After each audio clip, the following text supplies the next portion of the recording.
大家好，我是 Kevin， 就是 Kevin， 没错，我们这节我们的 K 漫日常第3集 ，OK， 那 K 漫日常第3集我们今天呢就要来讲一下2026年第1季度所推出的新番之一《冰之城墙》。那我们开始今天的动漫介绍吧 ，Let's go。OK， 在我们开始介绍动漫之前呢，我要先跟大家来打个预防针以及叠一下甲 ，OK， 这一集呢一定会有爆雷哦，1%兆一定会有爆雷 ，OK， 就跟我订阅数一样。那一定会有爆雷，且这一部动漫解析里面呢，也会掺杂着我个人的主观意识在里面。所以呢，如果假如你想要补充或是想要纠正我的错误的话呢，欢迎在底下留言，理性讨论。OK， 那我们就开始我们今天的动漫介绍吧 ，Let's go。OK， 这部动漫呢是由阿赫泽红茶所创作的，那这一部呢是一部非常细腻且真实的青春校园群像剧。那我们这里科普一下群像剧啊，群像剧就是没有单一的主角啦，简单这样讲啦，只是每一个角色都有每一个角色自己的成长弧线以及他的故事线，那是非常独立的，虽然有交错，但是它绝对不会做到平行或者甚至一模一样的这个概念在里面。OK， 故事的核心呢围绕在4个性格、人生课题完全不同的高中生身上，他们彼此互相碰撞以及磨合的过程中，逐渐融化心中的那道墙。那就是呢，曾经有人伤害过你，所以呢，你就在心中筑起一道墙，防止所有人的接近。OK， 这部动漫也像上一部所介绍的动漫，也就是《青春之乡》一样，它是一部慢节奏且写实的动漫。截至目前6月多 ，OK， 这12集里面没有任何秀恩爱的场景，就大概3秒钟、5秒钟，就一点点真的一点点甚至你根本看不出来。OK， 所以呢，这部呢，你要说它恋爱番也算恋爱番，你要说不是恋爱番，我也觉得蛮像的。那这部动漫呢，就是大家都有大家自己需要突破的课题，那最核心的地方就是那道墙了嘛。OK， 那我们接下来呢就要来介绍一下主角团这4人的详细基本资料以及他们个性跟内心的挣扎。那我们开始吧 ，Let's go。OK， 那我们第一个要介绍的角色呢，就是冰川小雪啦。她是筑其高墙的孤傲女王，因为她留着齐刘海，并且有一双非常冷酷的白眼，再加上不苟言笑的态度，所以呢，在学校被大家称为女王，因为她非常冷漠，所以才叫她女王的。她内心呢是一个外冷内热的人，极度敏感以及防备心强。她认识的人呢，甚至有肢体接触都不在话下，都不是问题。但是呢，她根本不认识你，她就会把你排除在外，她就会把你当外人而看待。我们来解剖一下她的内心到底在想什么吧。小雪其实表现出来的冷漠，其实并非本意，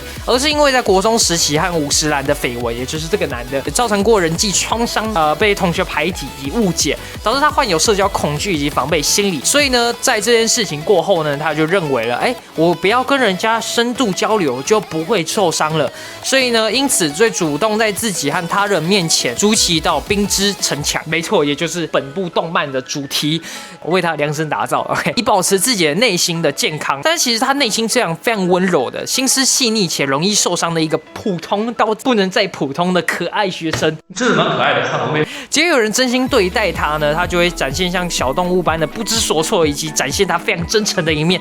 老婆，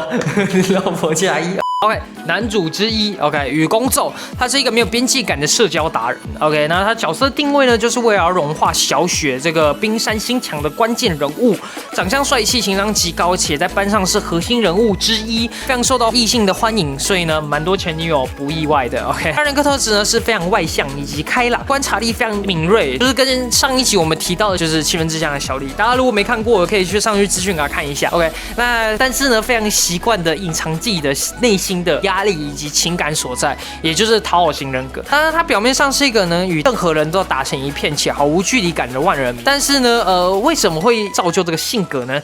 源自于他对被讨厌的恐惧。他奉行着一种态度，也就是不主动拒绝他人，就是什么事情他都接受。你说的都对，所以他极度擅长读空气以及迎合他人，但却也把自己真实的情绪以及压力憋在心里，压在心里头。当他遇到一个完全不吃社交套路且一眼能看穿他假面具的小雪时，被小雪的真实所吸引到，并试图在接近小雪的过程中呢，也逐渐面对到自己不完美的真实情感。OK， 我个人感觉我前半都很正常，但是后半这个就是遇到一个对的人之后，然后就可以学到这些东西，我也蛮想要的。对 ，OK， 我们接下来就要介绍女主角第2个 ，OK， 安藤美姬，我们叫她美姬好了 ，OK， 她是一个非常渴望真实的校园偶像，但是在动漫的后期，就是有讲到说，她想要慢慢变成她自己想要成为的人，我觉得这很棒，你不用管其他人的眼光 ，OK， 那我们讲一下她的角色定位吧，她是一个呢小雪的唯一的青梅竹马兼闺蜜，外表华丽且个性开朗阳光。在学校呢就是宛如偶像般的存在，但是那对我来说，他就是小雪的男友一样，在保护着她，在呵护着她。OK， 他人格特质呢就是很大喇喇、讲义气，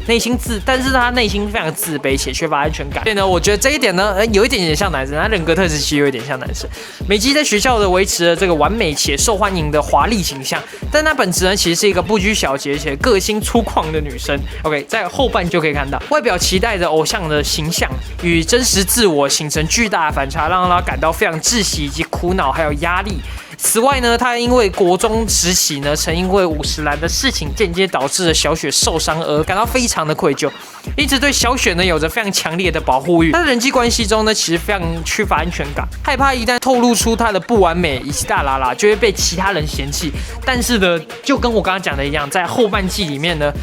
大家也慢慢熟悉了他这种个性以及他的性格，所以呢，我觉得非常棒。OK， 那我们今天呢就要来介绍一下最后一个角色了，也就是日野阳太。日野阳太呢是一个温柔且沉稳的一个疗愈系男孩，他跟雨宫宙从国中开始就是一个死党。他身高非常的高，所以呢小雪常常把他联想成长颈鹿。我们这里顺带一提一下，我一开始前6集以为小雪跟阳太就是一对，然后雨宫就只是来掺一脚而已，他就是 Steve，OK， 他就是另外第3者而已 ，OK。但因为在路上这个有帮过这个小雪来解围，所以呢跟小雪有着一定的互动关系。真的，我一开始真的以为他们2个真的一对的，然后结果为什么他要喜欢上美姬啊？虽然我是没差啊，对啊，我也是蛮希望这个雨宫跟那个小雪在一起的。